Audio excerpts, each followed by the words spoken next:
St. Anne police. If you're in here, anybody come out. 17 days. That's how long an 84-year-old woman has vanished without a trace. No phone calls, no confirmed sightings, no answers. Tonight, the questions are growing louder and more urgent. Is Nancy Guthrie alive? Is she injured, frightened, suffering somewhere alone? Or are investigators already running out of time? This is not a cold case. This is happening right now. And every hour that passes changes what survival may even look like. Behind the scenes, federal agents, forensic experts, and advanced technology are being pushed to their limits. DNA evidence, a mysterious glove, Bluetooth signal tracking, a pacemaker that could hold the key to finding her or confirming the worst. But amid all the technology and theories, there's something else unfolding that's just as troubling. Confusion, conflicting statements, and public messaging that's raising more concern than confidence. Tonight we break down what we know, what investigators are doing, and what mistakes, if any, could cost precious time in the search for Nancy Guthrie. Because when an elderly woman disappears, the clock doesn't just tick, it races, and the truth is still out there. The pressure surrounding Nancy Guthrie's disappearance intensified with every passing hour, and by day 17, the case had grown into a national fixation. What began as a missing person report had evolved into a sprawling investigation involving federal agencies, forensic laboratories, aviation units, and cutting-edge technology rarely seen outside high-profile cases. Where was Nancy Guthrie? From the outside, the public saw search grids, helicopters, and reward announcements. Inside the investigation, however, there was tension between agencies, between messaging and reality, and between urgency and uncertainty. That tension became visible when law enforcement statements began to contradict the emotional gravity of the case. Comments suggesting the search could take a year landed like a blow, especially given Nancy's age. At 84, time was not an abstract concept, it was everything. Former federal officials were quick to point out that messaging matters almost as much as evidence. In cases like this, public confidence isn't a luxury, it's a necessity. Volunteers search harder when they believe the case is active. Witnesses come forward when they feel investigators are focused and coordinated. That's why concerns were raised when statements appeared uncoordinated. While the public debate unfolded, investigators quietly chased leads. One of the earliest physical clues was a glove found more than a mile from Nancy's home. The discovery raised immediate questions. Was it dropped during a struggle, discarded intentionally, or completely unrelated? When DNA was recovered from the glove, hopes surged. A profile was developed, male DNA, strong enough to be uploaded into the National CODIS database. But when the results came back, there was no hit. To some, that sounded like a dead end. To forensic experts, it was only the beginning. A lack of a CODIS hit doesn't mean the DNA belongs to no one. It simply means the person isn't in the national database.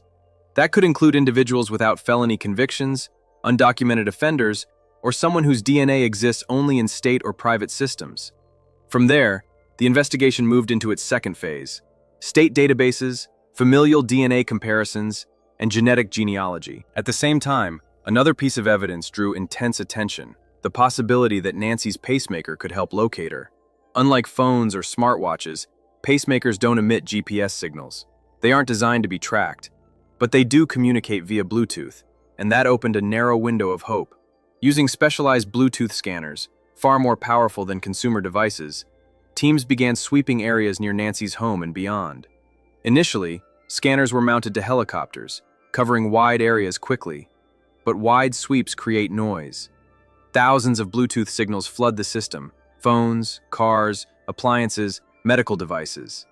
To isolate one specific signal, investigators needed precision.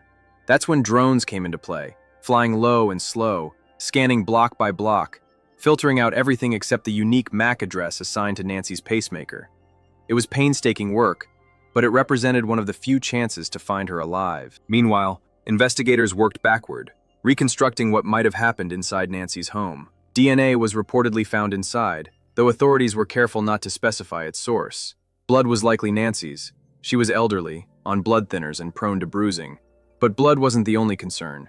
Touch DNA, the microscopic skin cells left behind when someone handles an object, became a major focus. Experts explained that even someone wearing gloves can leave DNA behind. Gloves themselves become contaminated when the wearer touches their face, adjusts a mask, grips a holster, or handles personal items. That contamination can then transfer to door frames, furniture, flashlights, or anything else touched inside the home. If the person used a flashlight held in their mouth, saliva DNA could be present, one of the most valuable forensic finds possible. To locate such evidence, investigators rely on alternate light sources, blue light, ultraviolet light, and other wavelengths that reveal biological material invisible to the naked eye. These techniques have solved cold cases before, illuminating traces long after scenes appeared clean. If Nancy's abductor made even a single mistake, this technology could expose it. Parallel to the forensic work, federal agents pursued behavioral leads. Reports emerged that dozens of photos and names, roughly 40 individuals, were being shown to gun shop employees across Tucson. The reasoning was simple. The suspects seen on surveillance footage appeared armed, wearing gear commonly sold at big-box retailers. Gun shops, pawn shops, and sporting goods stores became canvassing points. The move sparked debate. Defense attorneys warned of potential constitutional challenges if photo arrays weren't handled correctly. Investigators countered that canvassing businesses was not the same as presenting eyewitness lineups. No arrests were made, but the strategy underscored how wide the net had become. Retail forensics also entered the picture. Items seen on surveillance footage, a backpack, gloves, a holster, were traced to major retailers. Some items were sold at only a handful of local stores. That narrowed timelines. Receipts, transaction records, and surveillance video could potentially identify a buyer. If purchases were made with a credit card, the trail would be clear. Cash purchases were harder, but not impossible, to trace. Another complicating factor loomed just 60 miles south, the border. Tucson's proximity to Mexico meant investigators had to consider whether a suspect could have fled the country. Federal officials acknowledged the possibility, but emphasized that, so far, nothing pointed to an international escape.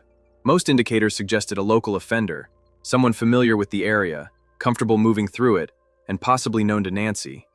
As days passed, the reward climbed, reaching $200,000. But investigators knew that one overlooked detail could unravel everything. Through it all, the human reality of the case never faded.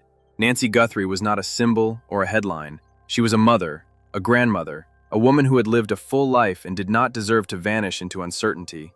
Every theory, abduction, foul play, accidental harm, carried a different emotional weight, but all shared the same core truth. Someone knew what happened to her. As the investigation pushed forward, one fact remained painfully clear. Technology could narrow possibilities. DNA could identify a suspect. Bluetooth scanners could find a signal. But none of it mattered unless time and luck aligned. For now, the search continued. Fields were walked, data was analyzed, leads were chased, and somewhere, investigators hoped, one small mistake would surface. One trace, one signal, one connection that would finally answer the question haunting everyone watching this case unfold. Where is Nancy Guthrie? As day 17 stretched into day 18, the investigation reached a point that detectives quietly dread, the moment when possibilities narrow, but certainty still refuses to appear. By now, every obvious path had been walked. Every nearby street, desert wash, and neighborhood corridor had been searched more than once. What remained were the uncomfortable questions investigators rarely say out loud, but always carry with them. If Nancy Guthrie was still alive, where could she be? And how long could she survive without help? At 84 years old, the margin for error was razor thin. Even a minor injury, dehydration, or disorientation could become life-threatening in a matter of hours. That reality weighed heavily on the teams working the case, even as they maintained a careful public posture of hope. Behind closed doors, investigators continued layering evidence. The DNA work moved forward quietly, away from cameras and speculation. The profile recovered from the glove was now being compared at multiple levels: state databases, familial DNA searches, and genetic genealogy platforms. This process is slow by design, but it has cracked cases once thought impossible. One distant relative, one partial match, one overlooked connection. That's all it takes to turn an unknown profile into a name. At the same time, analysts revisited surveillance footage frame by frame. Not just the suspect, but everything around him. The way he walked, the way he adjusted his gear, the direction he came from, and more importantly, the direction he went. Behavioral analysts looked for patterns: confidence versus hesitation, familiarity with the environment, signs of planning rather than panic. These details don't just describe a suspect. Digital forensics teams continued mapping cellular activity in the area surrounding Nancy's home. Even burner phones leave footprints. Even brief connections to cell towers can establish presence. When layered with Bluetooth scans, retail data, and timestamps, those digital crumbs can become a map. Not a perfect one, but often good enough. One of the most critical questions remained unanswered.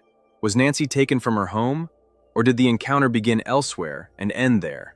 Evidence suggested an intrusion, but investigators resisted locking themselves into a single theory too early. Cases like this punish tunnel vision.